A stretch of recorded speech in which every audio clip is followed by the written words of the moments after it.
Прошло 8 месяцев с момента, когда Амара нажала третью кнопку. 8 месяцев, в течение которых она путешествовала по миру, находя тех, кого Энки назвал узлами.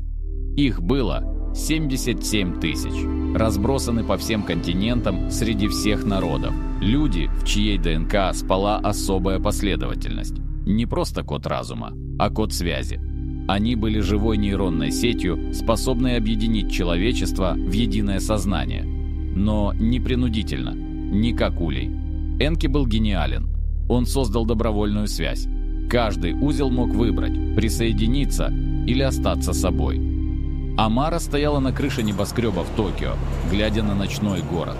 Рядом с ней был Дэвид Акоя, астрофизик из Кении. Один из первых узлов, которых она нашла. Чуть дальше Мэй Чэнь, квантовый программист из Шанхая, и Юсуф, ее бывший ассистент, который оказался узлом, сам того не зная. И еще 76 996 человек. Все они были связаны невидимой паутиной сознания, растянувшейся по всей планете. «Они шевелятся», — сказал Дэвид, не открывая глаз. Он был подключен к сети наблюдательных спутников, следящих за объектом на краю системы. Не физически, ментально. Его разум научился читать данные напрямую, без экранов и интерфейсов. «Я знаю», — ответила Амара. Она тоже чувствовала. Все узлы чувствовали. Пожиратели больше не ждали. Они двигались. Медленно, осторожно. Словно хищник, впервые встретивший добычу, которая смотрит в ответ. «Сколько у нас времени?» — спросила Мэй. 4 дня», — сказал Юсуф, открывая глаза. В его взгляде плясали золотистые искры. «Они достигнут орбиты Марса, и тогда начнется контакт». Амара кивнула. Она знала, что это означает. Энки предупреждал в последнем послании, которое проявилось только для тех, кто выбрал третий путь. Пожиратели не атакуют сразу. Они пробуют, дегустируют, отправляют щупальца сознания, чтобы оценить добычу.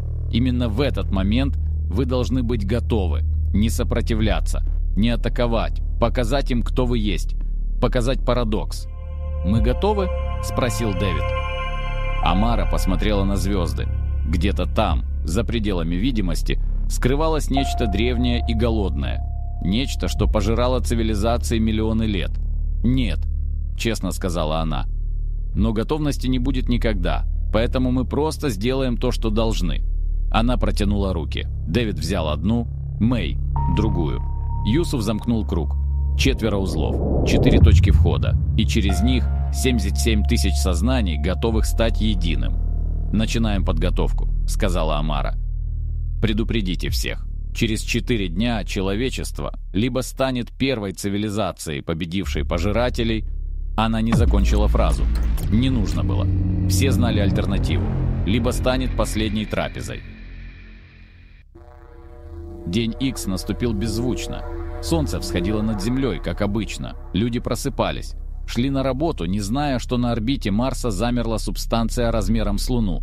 Не корабль, не существо. Нечто среднее. Правительства знали.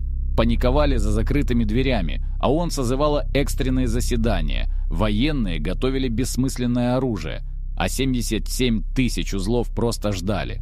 Амара сидела в древнем храме в Месопотамии, в том самом месте, где все началось, где ануннаки впервые ступили на землю.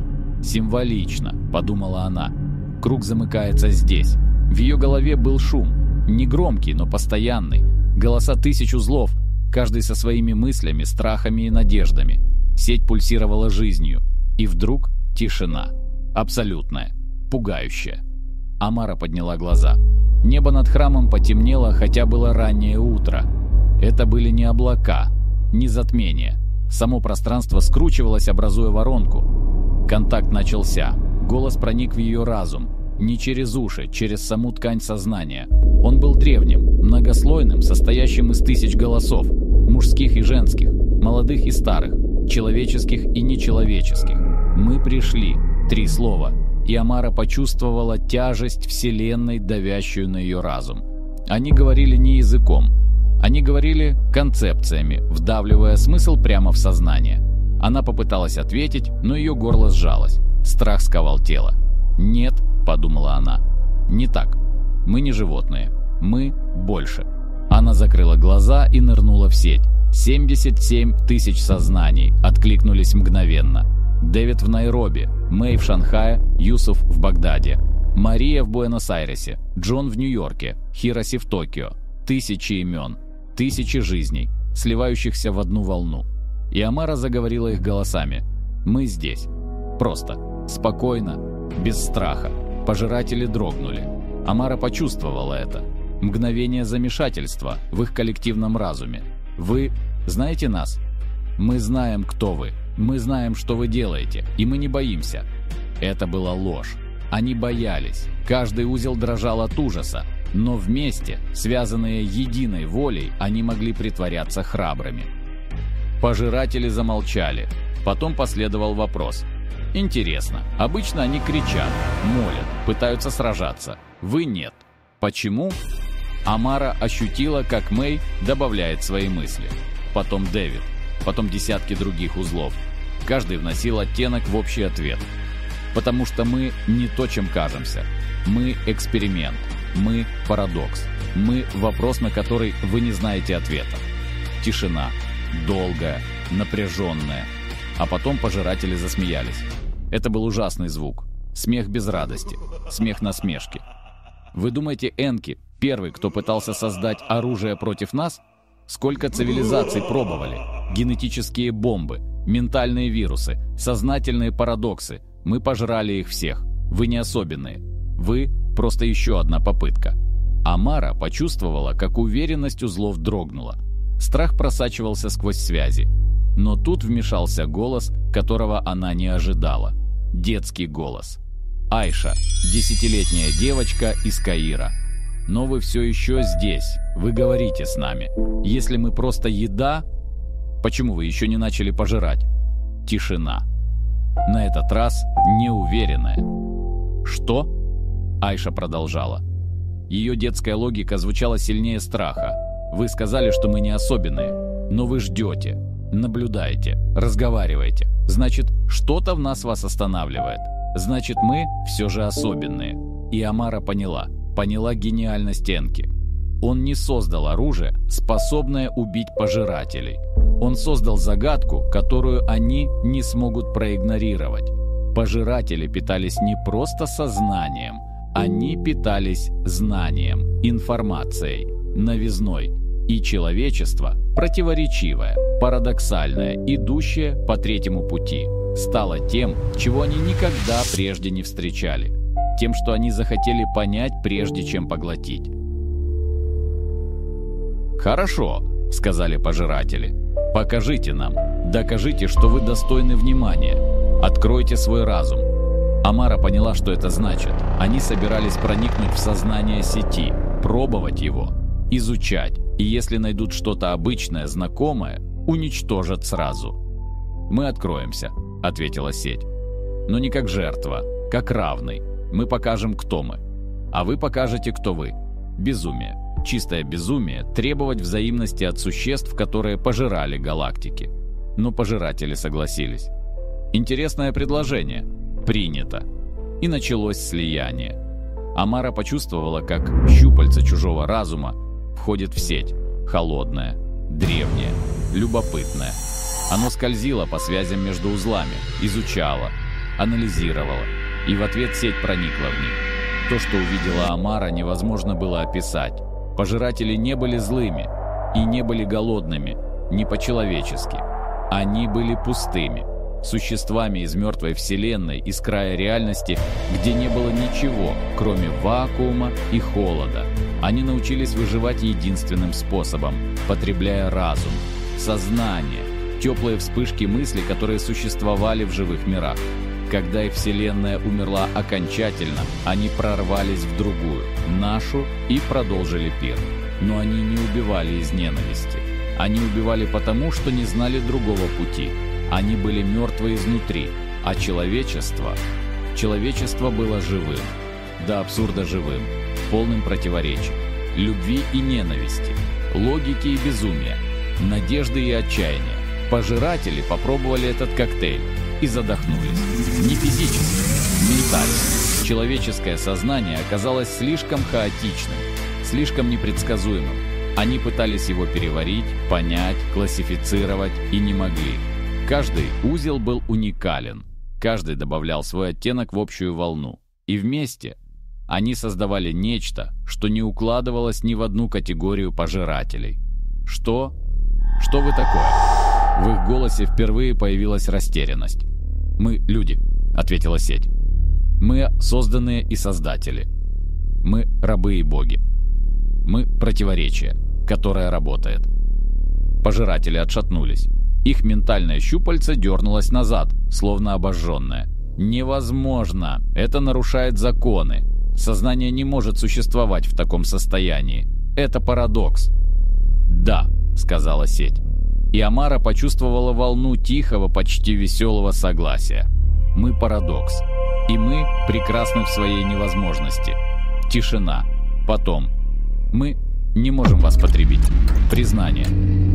Впервые за миллионы лет пожиратели столкнулись с тем, что не могли переварить.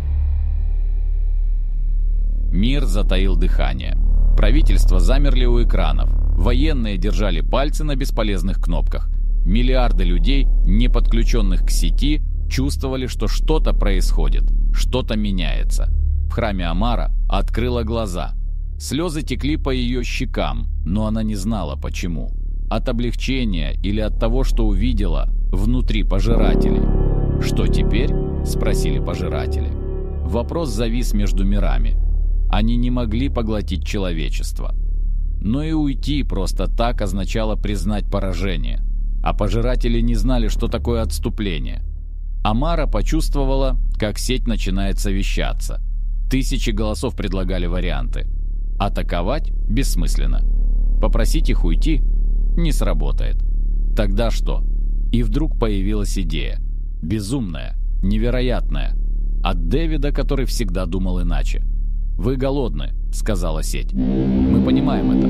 Вы — существа из мертвой вселенной. Вам нужно питаться, чтобы выжить». «Да». «Что, если мы предложим вам другой источник? Не уничтожение цивилизаций, а симбиоз?» Пожиратели молчали. Они обрабатывали концепцию, которой никогда не встречали. «Объясните». Мэй добавила свою часть. Квантовые формулы переплелись с философией. Вы потребляете сознание, уничтожая его. Но что, если сознание может восстанавливаться? Что, если существует способ питаться им, не убивая носителя? Невозможно, мы пробовали. Сознание либо поглощено, либо нет. Потому что вы пробовали с однородными цивилизациями, там сказал Юсуф, с ульями, с коллективами, где все думают одинаково. Но человечество – другое. Мы постоянно создаем новые мысли и идеи. Наше сознание – возобновляемый ресурс. Амара подхватила. Мы предлагаем обмен. Мы дадим вам доступ к нашему коллективному бессознательному. К снам, к творчеству, к хаосу человеческого разума. Но не как к трапезе, а как к потоку. Вы будете питаться избытком. Тем, что мы и так производим постоянно. А взамен? Взамен вы оставите нас в живых. И не тронете другие цивилизации в этой галактике. Вы станете не хищниками, а партнерами. Молчание растянулось на вечность. Потом, если мы согласимся, и вы нас обманете, мы уничтожим не только Землю, мы уничтожим всю Солнечную систему. Мы понимаем. Если потока окажется недостаточно, если мы останемся голодными, мы найдем способ. Мы – люди. Мы привыкли решать невозможные задачи. Пожиратели спорили внутри себя. Амара ощущала их разлом. Часть хотела принять сделку. Часть требовала уничтожить дерзкую расу. Но любопытство победило. То самое любопытство, которое Энки заложил в людей. Оказалось, у пожирателей оно тоже было. Слабое, почти мертвое, но все еще живое. Принято, но есть условия. Говорите. Один из вас должен присоединиться к нам, стать мостом, жить между двумя мирами. Это гарантия. Сеть замерла. Это значило пожертвовать кем-то. Отправить одно сознание к пожирателям навсегда. Амара знала, что должна сделать, еще до того, как подумала об этом. «Я», — сказала она. Ее голос эхом отозвался в камне храма. «Нет», — закричали тысячи узлов. Но Амара уже решила. Я нашла первую табличку. Я выбрала третий путь. Я начала это. И я это закончу. Дэвид, Мэй, Юсуф пытались протестовать, но она отключила их от прямого канала. «Я буду мостом», — сказала Амара пожирателям. «Но пообещайте, что не просто поглотите меня, что я останусь собой, что буду жить, наблюдая за обоими мирами». «Обещаем, ты будешь первой. Первый, кто присоединился к нам и не умер». Амара улыбнулась. Энки был бы горд. И она отпустила связь с землей. Ее тело осталось в храме, дышащее, живое, но пустое. Ее сознание поднялось сквозь атмосферу, сквозь космос, к границе, где ждали пожиратели. И когда она коснулась их разума, она поняла. Они не были монстрами, они были одинокими, последними выжившими мертвой вселенной. Существами, которые так долго питались смертью, что забыли, что такое жизнь. А человечество напомнило им. Амара стала проводником. Через нее тек поток человеческого сознания, не уничтожающий, а питающий. Сны миллиардов людей, творчество художников, безумие поэтов, логика ученых, любовь матерей, ненависть врагов. Вся палитра человеческого опыта проходила через нее к пожирателям. И медленно, очень медленно они начали меняться, не оживать, но переставать быть полностью мертвыми. А Амара между двумя мирами видела все – прошлое и будущее, землю и пустоту. Она видела, как пожиратели сдерживают обещания, как отступают от других миров, как перестают быть хищниками, как становятся стражами, питаются потоком одной цивилизации вместо того, чтобы уничтожать тысячи. Она видела, как человечество эволюционирует. Сеть узлов растет. Новые дети рождаются с активированным кодом. Через одно поколение каждый человек станет частью сети, не теряя индивидуальности, оставаясь собой, но связанный со всеми. Новые боги, как предсказывал Энки. И она увидела кое-что еще, тайну, которую пожиратели скрывали. Они были не единственными. Где-то в других галактиках, в других реальностях существовали другие угрозы, более древние, более голодные. Но теперь у человечества был союзник, странный, ужасный, но союзник. Эпилог. Через 50 лет старик стоял у памятника в Месопотамии. Юсуф, теперь седой и сгорбленный, но все еще живой, все еще связанный с сетью. Перед ним возвышалась статуя Амары Кхатун, первой посредницы, той, что стала мостом. Вокруг собрались узлы со всего мира. Миллионы теперь. Вся планета была покрыта невидимой паутиной сознания. «Она все еще там?» – спросила молодая женщина, внучка Мэй. Юсуф улыбнулся. «Да, я разговаривал с ней вчера. Она говорит, что пожиратели начинают понимать юмор. Это пугает». Смех прокатился по толпе. «А они держат слово?» «Да. Ни одной цивилизации не было тронуто за 50 лет. Некоторые даже не знают, что мы спасли их». Он посмотрел на небо, где когда-то висела темная луна пожирателей. Теперь они были дальше, на краю системы, питаясь потоком, который человечество отправляло добровольно. «Энки был прав», – прошептал Юсуф. «Мы стали больше, чем боги. Мы стали тем, чем боги мечтали стать. Свободными?» – закончила внучка Мэй. «Свободными и связанными», – поправил он.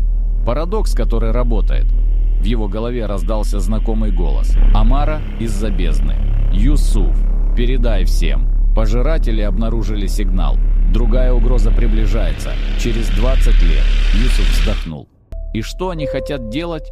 Они хотят сражаться. С нами. Впервые за миллиарды лет сражаться не за еду, а за друзей». Юсуф закрыл глаза.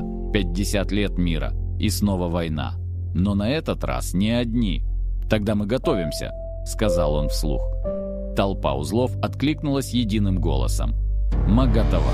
И в глубинах космоса пожиратели, питаясь потоком человеческих снов, впервые почувствовали нечто новое. Не голод, предвкушение битвы. Они научились этому у людей. И это было прекрасно. Постскриптум. Послание Амары из бездны. Записано через квантовую связь, год 50 ПК. после контакта. Если кто-то найдет это послание в будущем, знайте, я не жалею. Я между мирами, но я жива.